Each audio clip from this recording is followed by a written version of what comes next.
want to share my screen real quick and we can get started. Oh, okay. So can y'all see this? Are we good? Yep. All right.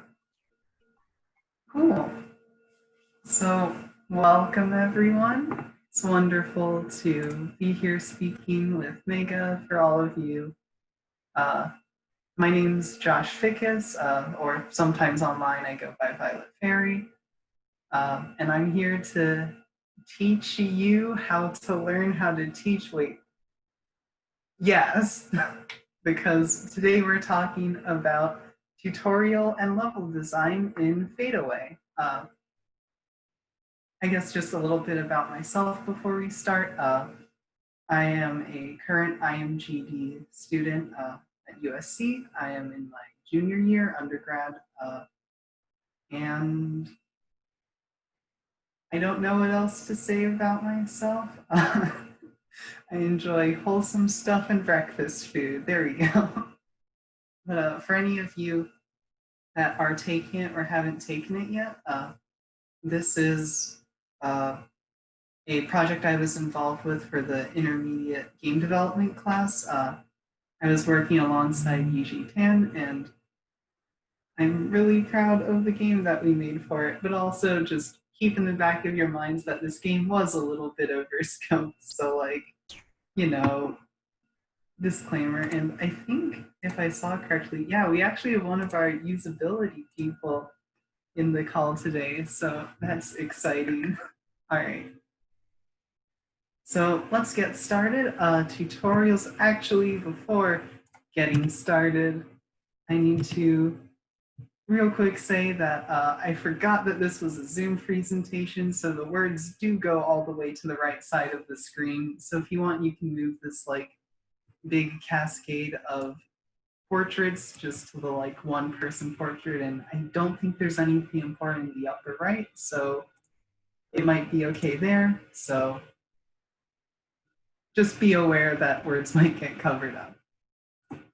So welcome to Learning How to Teach How to Learn, where I am talking about designing the tutorial of Fadeaway. So first things first, what in the world is Fadeaway? So this is a asymmetric couch co-op puzzle adventure game where there are two players. Amber with the orange hair, she is very strong and cool. And we also have Willow, they have the blue hair. They are very magical and also very cool. But basically, this game follows these two friends as they get lost in a magical forest where they are constantly fading out of existence when they're not with each other. And they're trying to overcome puzzles and monsters to try to find their way out. So I'm going to real quick share my audio and we'll take a look at the trailer.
So that is hopefully showing you a little bit of what this game actually looks like, what it is. It's a split screen sort of top-down game. You have both players moving around and they have different skills they're using to try to help each other progress through the level. So just keep that in the back of your mind for a second. this is fadeaway, but now we need to talk about tutorials real quick. And what are tutorials? What do they even do? What makes one good?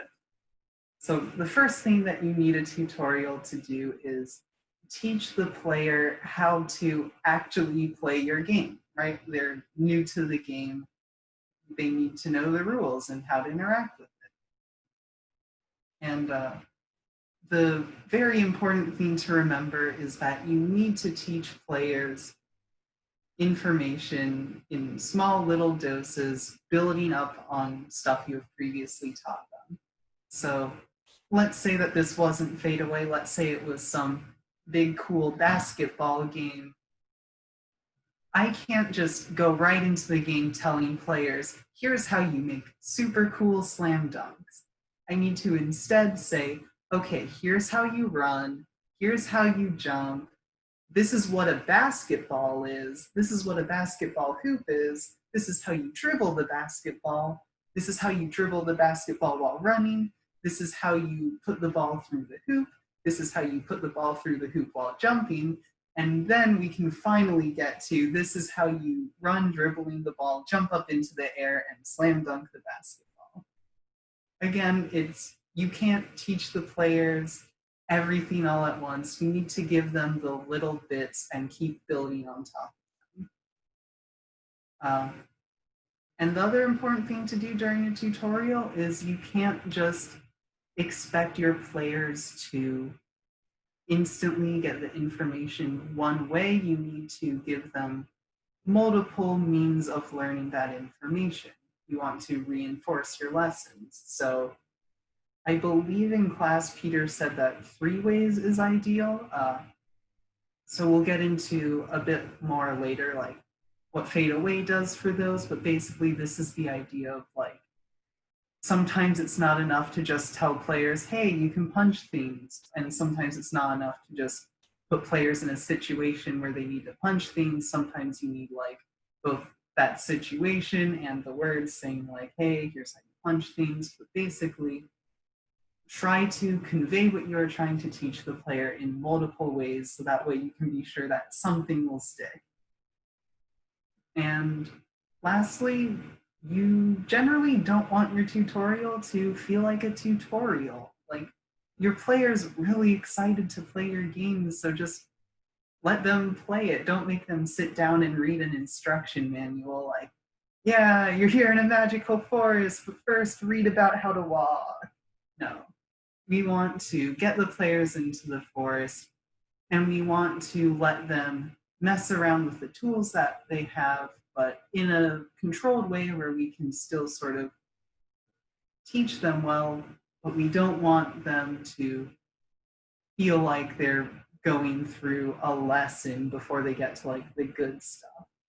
Just keep in mind that your game is new to the player. They don't know what it is yet. They're excited to be here, so like let them play around with it, but do it in a way where they are safe and can learn new things, because they're going to be trying to figure out what the heck your game is.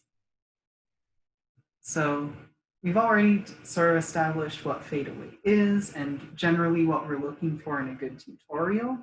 So now we're going to be looking at sort of how fadeaway generally tries to teach players, and then diving into the specifics of how the level design in fadeaway can help reinforce those lessons and create learning moments. So this is a very important slide. If you want to take pictures, just take a picture of this one. But now let's move on to the next bit of information, which is what does fadeaway actually need to teach players? Like, that's what tutorials are all about. So what are we trying to teach? So the first thing we need to teach players is that they are fading away whenever they are separated from each other, and if they fade away completely, it's game over. We also need to teach players simply how to walk.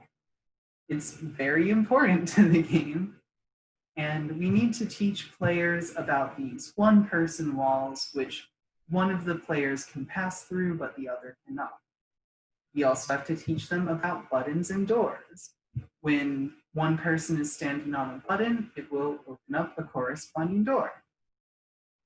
And we need to teach them about these logs and stones. Now, quick disclaimer, if I ever accidentally call them blocks or boxes, that's on me. That's just a bad habit of what we were calling them during development.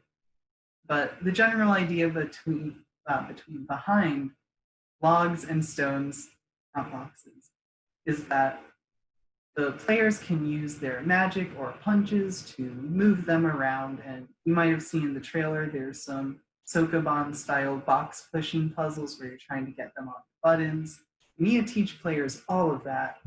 And we also need to teach them that there are monsters that will chase them around and make them fade away extra if they make contact with them. And we also need to teach specifically Willow, but generally both of the players, that there is a magic circle that they can use to create new buttons to open up additional ways forward. So just looking at this slide, you can see that there is a lot that we need to teach players. So how do we manage to get the players to remember and understand all of this in just one tutorial level? So the first things first, we need to figure out our general layout for the level. So our process we went through was we basically made sort of an outline for the level of what we wanted, and that started with picking things we wanted to include. So we'd say, okay, let's give the players a log and stone pushing puzzle where they're together. Let's give them each one while they're separated. We probably want a monster encounter somewhere, and we can't forget to also have some like time at the beginning when they're just fading away and wandering around.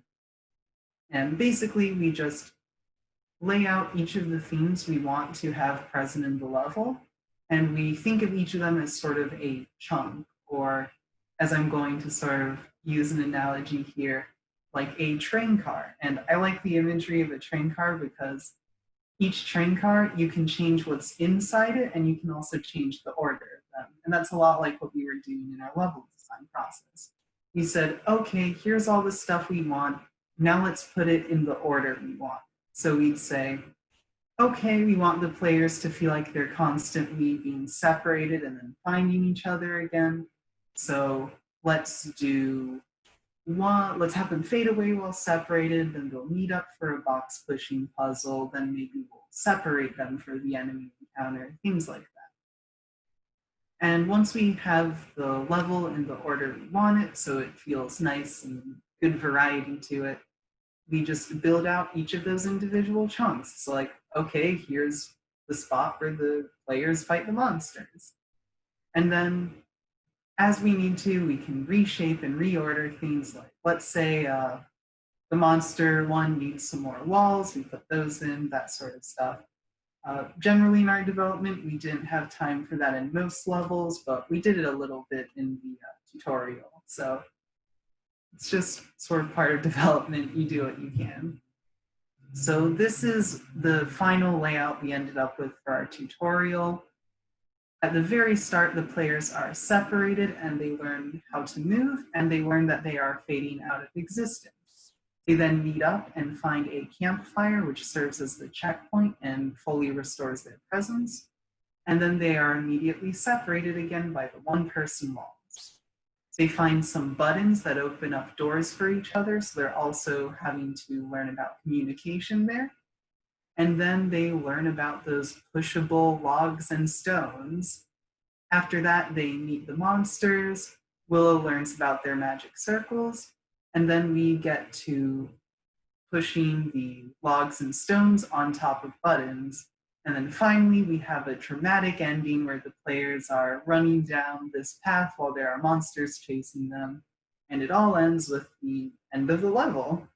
So this is just showing you how we have all these individual themes we want to make sure to include in the level, and we ordered them and sort of smushed them all together. So this is generally the level we're working with, but within it now, how are we going to teach the players? Remember, we want to convey our information 3 ways at once. and we want to include it in small doses so that way the player isn't overwhelmed. So what are sort of those 3 ways we're working with? First off, in our main menu, we have an instructions button. It's a very important thing to include in any game because it's a great place for players to see how to play. And it will be ignored by every single player. No one ever clicks the instructions button. It's important to have, but you cannot rely on an instructions button. The player usually won't say, I'm excited to read instructions. No, they'll want to play right away. So you can have it, don't rely on it. The second way we teach players is with words. We have words that appear on the screen and say, hey, press this button to punch. This is something that's not right for every game. For us, we want Fade Away to be very accessible, and we were also using mainly keyboard controls, which are a lot harder to mash than like buttons on a controller. But just telling players what to press can be a great way to help them out. And quick side note here, context-sensitive help is an incredibly powerful tool you have during tutorials. It was outside of our scope, but the idea behind context-sensitive help is that, let's say the player is playing Mario and they run up to a wall and it's blocking them. They don't know what to do. A new player might not know how to jump in most games, so if they get stuck in it for a couple of seconds, you can have the game check, oh, they're not jumping here, let me have something pop up that says, press A to jump. But a very experienced player that knows what to do just runs up, jumps over the wall, and there's no need for any words to pop up because they got it right away. That is a very important tool that you can use. We didn't use it because of the time you were working with, but don't discount context-sensitive help. The other major way that we were giving players information and teaching them was with the level design. The rest of this presentation is basically going to be anecdotes and examples trying to outline how we achieve that. But it's basically like in the previous example, putting a wall in the spot where you're learning to jump, so that way the player has to learn how to jump to keep going in the level. And we also had sound as another way we were teaching the players, and I say sound here, but really it's just feedback in general. When the player presses the punch button, they make a nice whoosh sound as a punching animation plays, and if we didn't have any of that, the players would think that the punch was doing nothing. And even just things like little walking sound effects can really help the players understand what they're doing and what their actions mean. So again, we wanted to teach players at least 3 ways, so we used mainly words, level design, and feedback, especially sound. So looking at how we used it specifically in Fade Away, you can see there's the words at the bottom that say, press the M key to punch. There's also the level design where Amber has to punch this log out of her way to go forward because she can't move around it. And we also have the sound, as I mentioned before, you have the nice whoosh when you press the button. And when your punch hits the log, there's a nice bam sound. And not to mention there's that big orange like punch effect appearing on screen. And like quick example of how this was improved on a previous iteration. We were doing playtesting, and playtesting is very important. One of the best ways to make better tutorials is just playtesting it. Like you will find things that work surprisingly well that just happen to be there, and you'll find things that aren't quite working. So just playtest a lot. But anyway, we were playtesting it, and the game actually had a bug where if you were punching while standing still, it would not detect if it was hitting the logs or not. So players would walk up to a log, punch it, and nothing would happen. So since there was no feedback there, they would say, well, punching does not move this log, and they would get stuck. So again, that's a little bit more of a bug type thing, but it shows you how players are learning based on their experience in the game. And again, you can see in the screenshot here, we're not saying punching a log will slide it over. We say that you can punch, and also there's a log here. So the player is going to try it, and without us having to tell them, they will learn that when they punch the log once, it will slide over basically one grid space. And that will be important knowledge for puzzles later on, but they just learned it without us having to say like, hey, it moves one unit over when you punch it. So keeping on this topic of pushing logs and stones, I want to reiterate the importance of teaching the players in small steps and gradually working. So at the start of, well, middle of the level, I guess, the players are separated and they each get to these logs that are blocking their way. And they have these prompts pop up that tell them, hey, you can punch, you can shoot magic. Usually players are pressing the buttons right when they see those, so they're already learning what those moves practically look like. And then they get up to the logs and they punch them, they shoot magic at them, and they see them move. And they learn, hey, it just like moved a space over and I can move this. Then we have the players keep moving forward on their separate paths, and we make sure that Willow's path is slightly shorter. So while Amber is still walking around, Willow reaches this stone now, and you can also teach players a bit with like visual language. That's a topic for another time, but these logs and stones are similar shapes and very square and pushable looking. But Willow gets to this stone and they just pushed a log, so they try pushing the stone and they realize that it doesn't move. Meanwhile, Amber is pushing a stone out of her way, which works just the same as the log for her. And the players have this moment of communication where Willow will say, hey, I can't move this stone, or Amber says, hey, I can punch this stone out of the way, and they realize, oh, you have to help me out of here.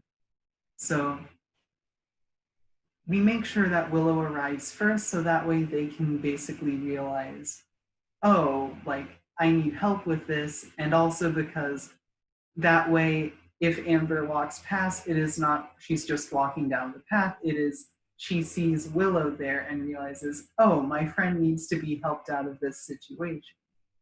So it's just a little level design bit of trying to sort of control who gets where first, but it helps make the moment something that the players don't miss. Like, they don't just accidentally lose each other, and by having them communicate, they're able to realize and learn on their own without us explicitly saying it. Only one of us can move these stones. And that's going to be very important for later. But if you look at what we did there, we taught the players a move, then we taught them how to push these logs, and then we expanded on that with a new wrinkle that there's some that only one of them can push. So it's just those little ways of building on previous lessons that really help players learn more. Moving on to another good learning moment in the game was, at the very start, the players are fading away while separated, and they learn we don't fade away while we're together. So they stick together. And immediately after sticking together, we put these one-person walls in front of them. So the players are walking together, and suddenly one of them falls behind because they can't get through the wall.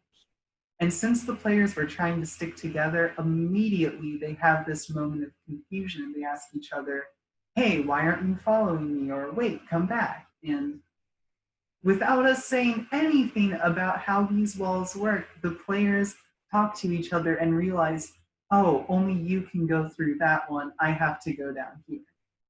This is a useful level design tool we have for splitting the players up, and we don't have to explain it at all because we just taught the players something and then built on it to teach them about something new in the game. And another quick tip on how this improved from an earlier iteration, those one-person walls, you can see there's sparkles on them, like those little particle effects.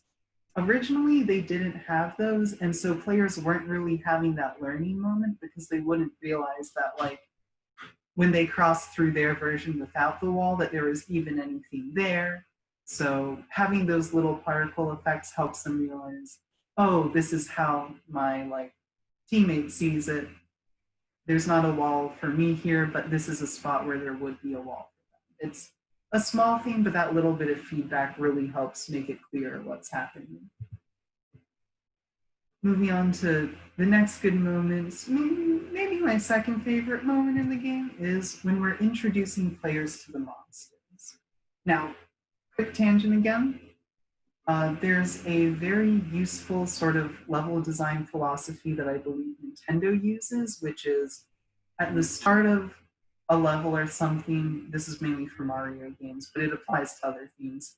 When you're introducing a new mechanic, you give it to the player in a safe space so they can understand it. Then you sort of take off the training wheels, and it's still an easy challenge, but the player has to use what they learned to overcome that challenge.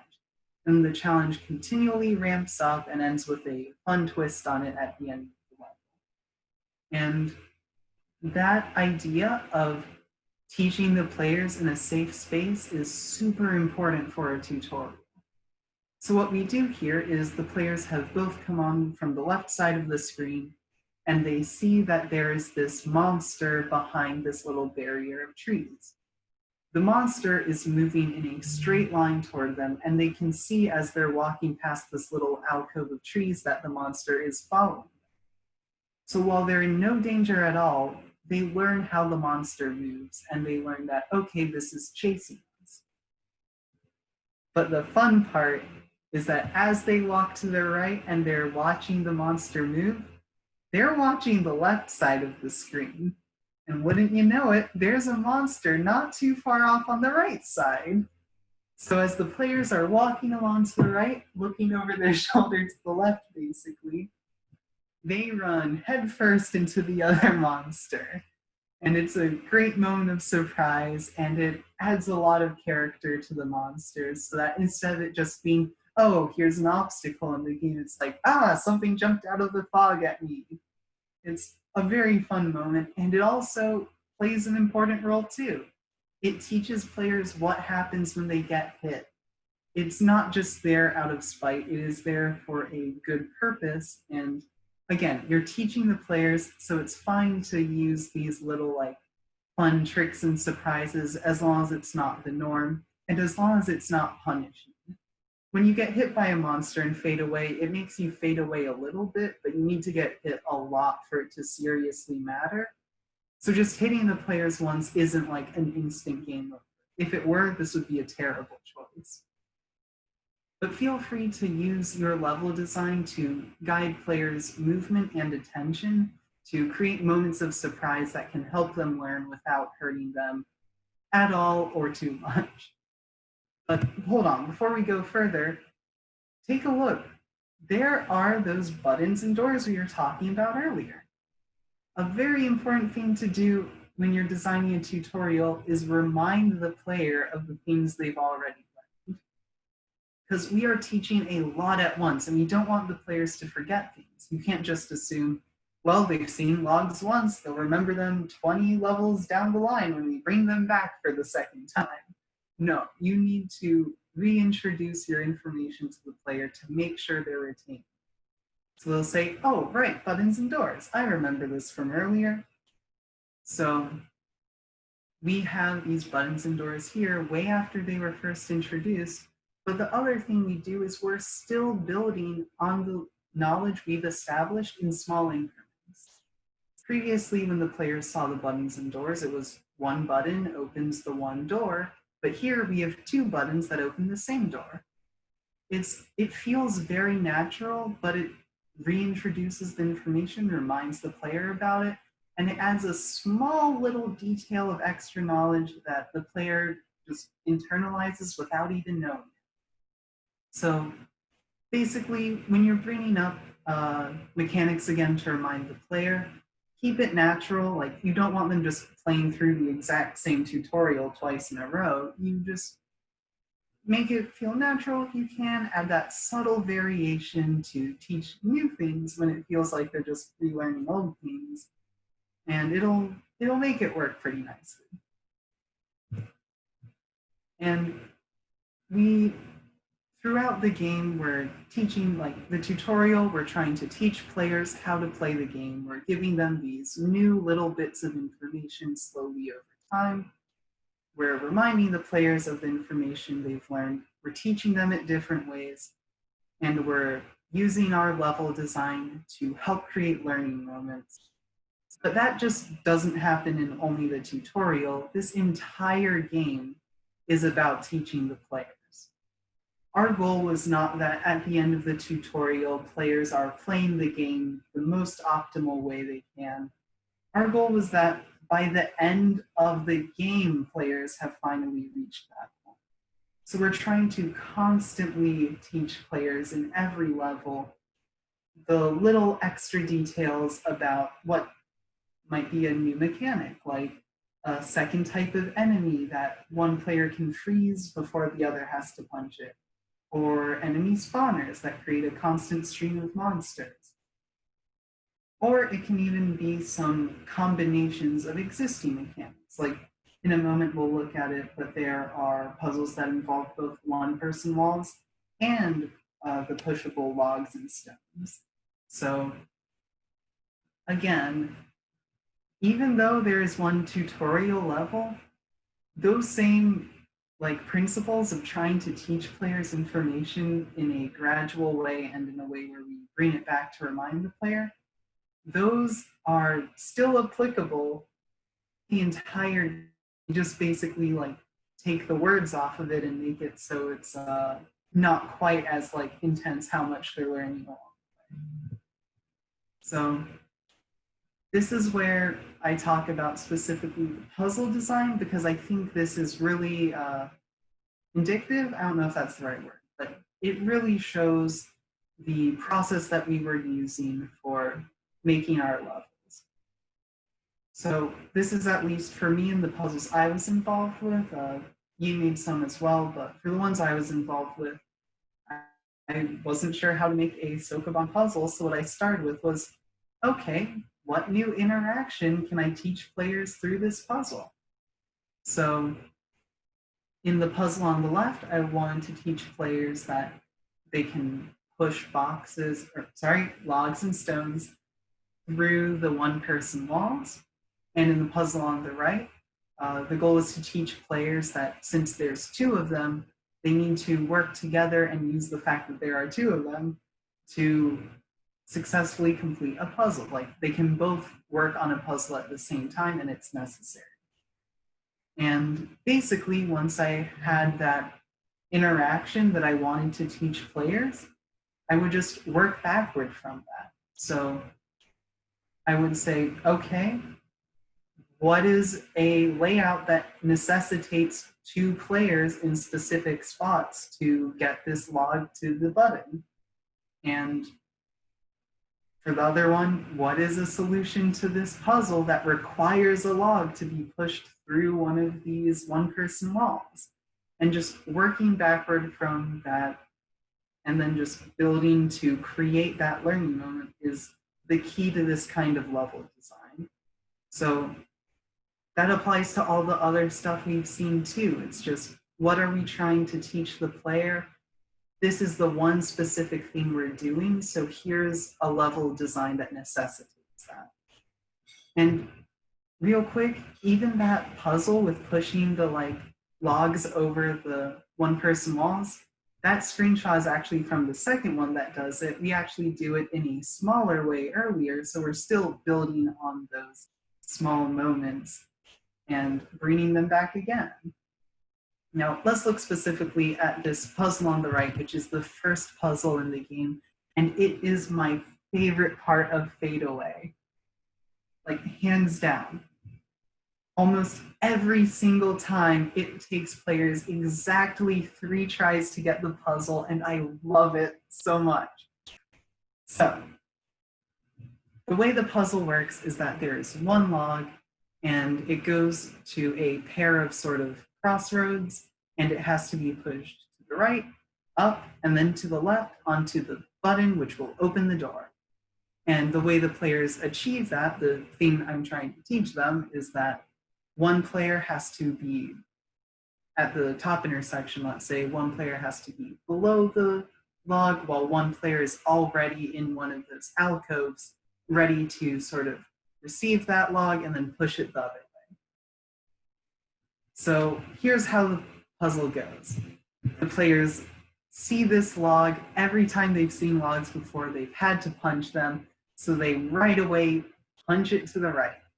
And one other thing to note, there are walls below the logs. There's not really a question of, oh, do I push it up or down? It's just, we're coming from the left, let's push it to the right. And they push the log so well, and it goes directly into a dead end. And at this point, the players realize, oh, these logs are used in puzzles in this game. So right away, we taught them one thing. And then they're trying to figure out, okay, what are we trying to do here? How do we get it to go up? And pretty quickly they realize, oh, one of us can go below that log into the alcove before it gets there. Okay, you push it over to me, great. Now I'm pushing it up. Yeah, we figured out how to move it together. Oh, and they realize they hit the same dead end again. So now we've taught the players that it's a puzzle. We've taught them this technique for moving it sort of through turns together. And now by having this second dead end, we're making players put the pieces together that like, okay, we understand this technique and now we're going to apply it here too. So they show that they have really internalized this lesson and they finish the puzzle, they push the log onto the button and they move forward into the level. And I just love how it builds on what the players already know, using those small steps. It brings back things they already know. And it uses the level design to create these specific learning moments within the puzzle. It's wonderful. So in summary, if you're taking pictures of any slides, make it this one. The players are very smart, but they haven't learned anything about your game yet. They don't know what fadeaway is, so you need to teach them. And they'll get it. Just make sure you're treating them well and teaching them well. And to teach well, teach with one small step at a time.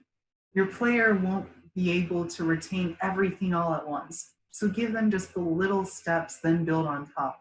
Remember, teach them how to run, then how to jump, then what a basketball is, what a basketball hoop is, how to put it through the hoop, how to do some of those actions together before they can go all the way to making big, dramatic slam dunks. And reinforce the things you're teaching. Give the players multiple ways that they're learning this information. It's not enough to just tell the players how to punch, put them in a level where they have to punch to move through. And also, play test often. Give lots of feedback to your players' actions and listen to the feedback your players are giving you and work with that to improve your level design. Like, basically, like everything in this tutorial level was pretty much learned through play testing. Like, we had to figure out what was and wasn't working. Don't underestimate play testing. Don't do it. And don't underestimate not giving your players feedback or whatever. Don't underestimate feedback. That's the way to phrase it. Feedback and play testing are so important in any game. And finally, use your level design to create those wordless learning moments. People don't like sitting through learning because, I mean, school is rough sometimes, but they will love those moments where they realize something new about your world. They're discovering your game. So figure out what you want to teach them and work backward to create those moments where they say, how do I get through this? Let me try this. Oh my gosh, I just learned something new. And the key to making those work is the previous steps with like building on information a little at a time, because that means the players will feel confident in the tools they have that lead to that new learning. So hopefully that tells you a bit about how to teach players how to learn through tutorials that make the most of their level design. Again, my name is Josh Fickes. Sometimes online I'm Violet Berry. make sure to follow me on Itch. Make sure to follow me on Twitter if you want to see my games or hear me ramble about whatever comes to mind. And also, I'll be dropping a link in the chat very soon, but special announcement, Fade Away for the next hour or so until 6:30 PST is 25% off, just so y'all can check out this fun two-player couch co-op puzzle adventure game. So you should totally buy it because we worked really hard on it. But yeah, I hope you enjoyed this presentation. Thank you so much for your time. And are there any questions?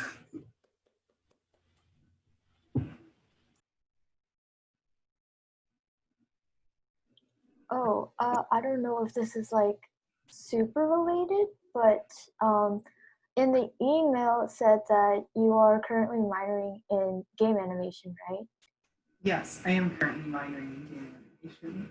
So I was thinking of taking that on as a minor, and I was just wondering how it's like to take classes in that.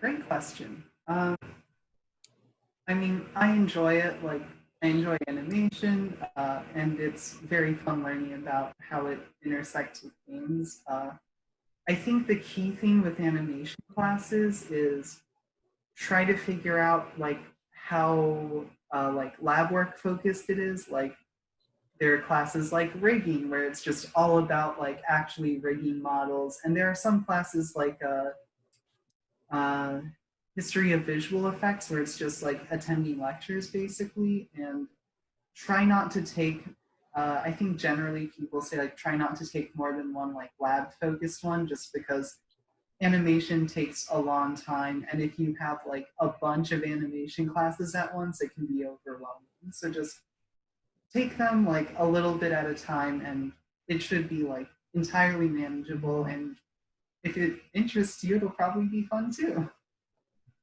Cool. Does that help? Oh, yeah, totally.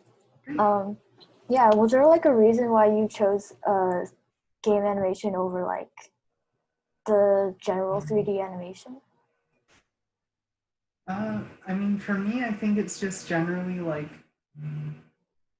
I'm most interested in games. Like I'm a game designer, so that's I'm more interested in games specifically than just 3D animations, and so I guess I just thought that like yeah, this is sort of the like best thing that works best for what I'm going for.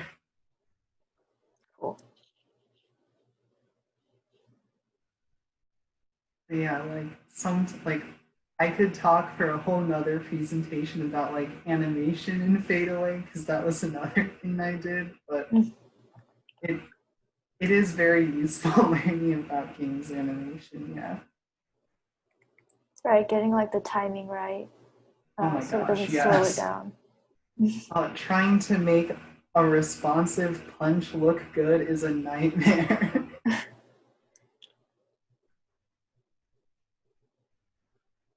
Yeah. Sometime not now, but I love to talk about that later. Do you have any more good rules of thumb, like the 3 times reinforcement thing, that I can carry away for my future tutorials? Gotcha. Stuff to do, stuff not to do. I guess you probably put them all on the slides, the ones that you could think of, but Yeah, there it's anymore? basically on the slides. Yeah, the like 3 ways to do it. That was one of the professors here, Peter Brinson. That's sort of like his rule of thumb. So it's like that was something I didn't know, but it was very helpful to learn.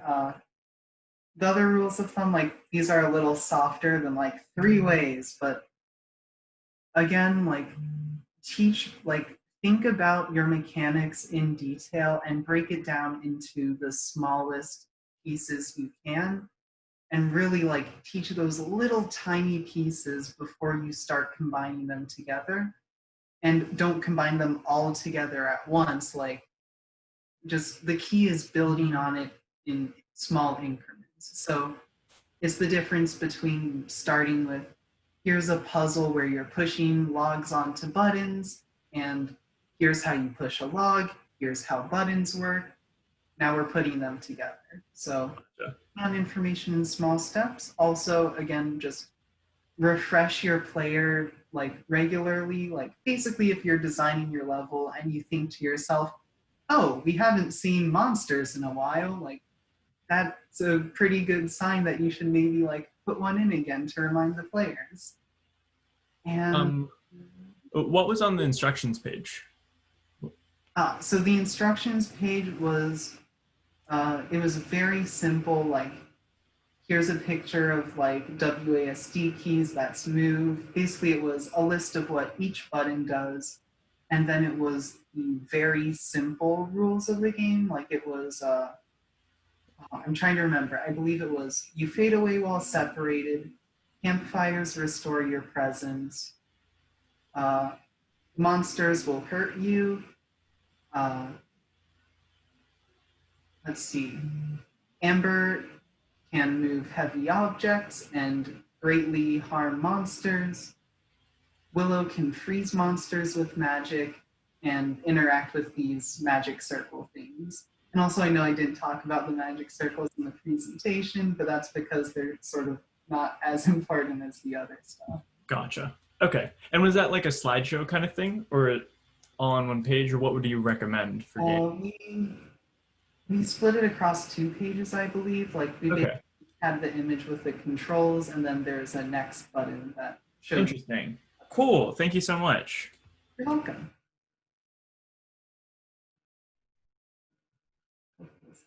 Yeah. I mean, I don't know how much time we have. I think we have a bit, but even if you just have silly questions, like my favorite ice cream flavor, we take those. How did you guys come up with the idea for Fade Away? Like the concept for it? Sorry, can you say that one more time? How did you guys like come up with the concept for Fade Away? Great question. So it was after class and we had just gotten the assignment to basically make a pitch for our game. And so Yi and I were like, oh my gosh, what do we do? So basically we just spent probably like 45 minutes just spitballing ideas, like what are things we like? I don't know. I like eating breakfast food. Is that a game? We don't know. And basically the place we started getting is like, we both really like positive games, and that started reminding me of a game that I worked on in 488, which is a board game class. The game is basically there are 2 players that can't see each other on the game board, and they're trying to find each other to basically get like a big boost to help them complete the goal of the game. It wasn't really a great game, but just that idea of like sort of players being like weaker together and like, or weaker apart, stronger together. And the game was trying to evoke a sense of like hope, like brought on by being like togetherness. And so that was one thing that sort of I was reminded of. And then Yi was telling me a fun story about how one time she and some friends, their car broke down in the middle of the forest and they had to like push it out of, or it got stuck in mud, that's what it was. And they had to sort of push it out of that. So we started like taking that and going like, oh, what about some sort of magical forest? And then we like brought in that like board game I had worked on earlier, and it sort of turned into this story about 2 friends being like stuck in the woods, and they're like, and we're trying to make players feel really relieved when they meet up with each other again. Like that was what started. That's really cool. Thank you. You're welcome. And that's the other bonus tip. Experience goals are so important. Figure out how you want the players to feel while playing the game and let that guide your choices. Oh, sorry, quick other thing I thought of just now. Like the granularity and like how overt you need to be with your tutorials does depend a little bit on like your audience for the game. Like again, we want Fade Away to be pretty accessible, so we were like popping up things like use the arrow keys to move and things like that. But if you had like super intense game that's supposed to be played by someone who plays 20 hours of games a week, you probably wouldn't have to tell them that he's therapies to do. But again, like I mentioned earlier, that context-sensitive help is a perfect tool for when you're somewhere in the middle there.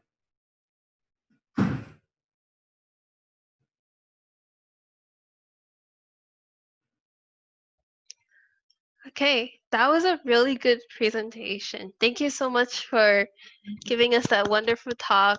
Your game is absolutely amazing. Everybody go check it out right now. It's on yeah, itch. I'll drop the link. Let's go.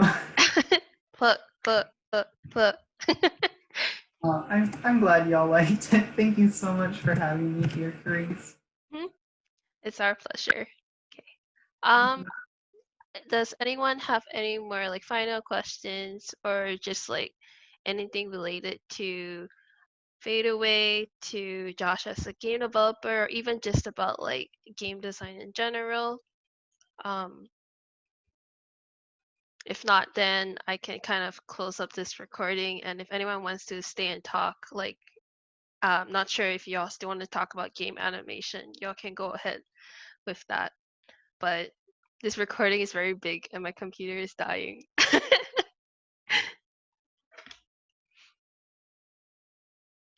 Oh, okay, I think we're good. Yeah. Once again, thank you all so much for coming today. It was really nice. Thank you again, Josh.